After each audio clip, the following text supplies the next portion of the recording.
Yeah. Right, a warning. Actually, the show is now heading into controversial territory, something that is causing a lot of angst up and down the country.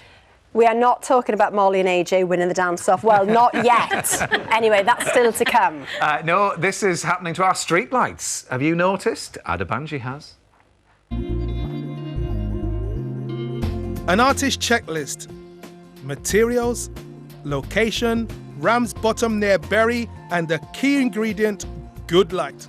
So when nighttime falls, most artists like me are heading home with their creations in tow.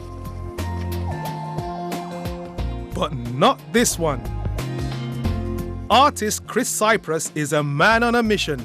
He's painting the nostalgic, comforting glow of orange street lights in the north of England before they all fade away. In a few days, the orange lights in this street will be replaced with white LED counterparts.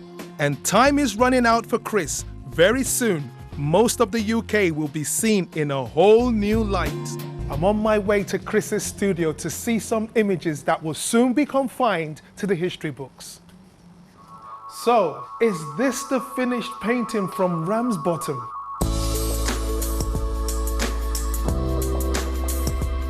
It's brilliant. It has a nice airy feeling to it, and I like the gradation from cool to warm and the little bit of ambience of the light on the bins. And the van's the star of the show there. I know. I love that. Yeah, great.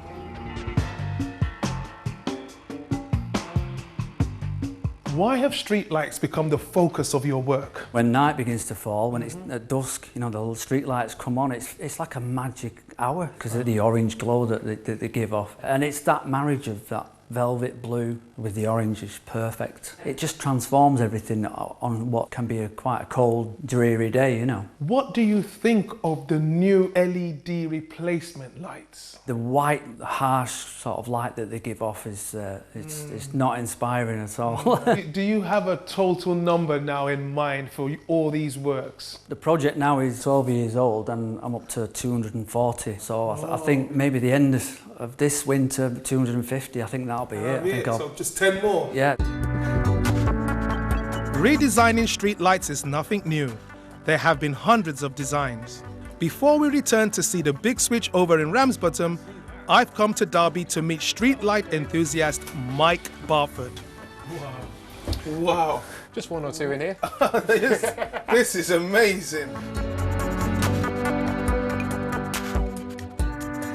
What sparked your interest into collecting streetlights? The house we used to live in had a street lighting directly opposite my bedroom window, and I was just fascinated to know why this light was different to the lights in the house. How many streetlights do you have? There are 178 altogether. Whoa! Of which 91 work in some degree. The lantern you've seen outside is a tungsten filament lantern, which dates from the 1930s, but it wasn't very bright. But then, again in the 30s, was the mercury vapour. It's a lot brighter, as you can tell, but the only downside is there's a slight green hue to it, and people at the time they complained that it made people resemble zombies almost. Next, the orange streetlight. At one time, this was the cutting edge. This is the low pressure sodium light. The design came out in 1955 and it won a Design Council award.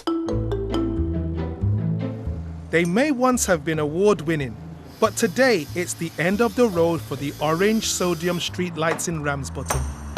Councillor Alan Quinn is helping to oversee Bury Council's switch over to bright white LEDs. So why LEDs? Well, LEDs are the lights of the future. They'll save us about 70% on electricity costs. The actual units last 10 years, where the orange sodium unit normally lasts about 3 years. So it's a win-win-win for the taxpayer of Bury. But a lot of people have been saying they don't like these new white lights. But people don't like change. And in 10 years, if we ever replace the LEDs, I'm sure people will be saying, I wish we could get the old LEDs back. I used to like that nice white glow. Now it's time to see the new white LED streetlights illuminate Ramsbottom for the very first time. Oh, you know, that cosy, warm sort of glow. I'm sad to see it go. The future is bright, I guess. Too bright for me, though. I guess we will get used to it with time. You're particularly sad, aren't you, about the loss of the orange Well, glow? I appreciate why they're there, I understand it, but that warm glow of a morning or a late night. I can't remember what we've got by our house. I just haven't noticed. I'll look tonight.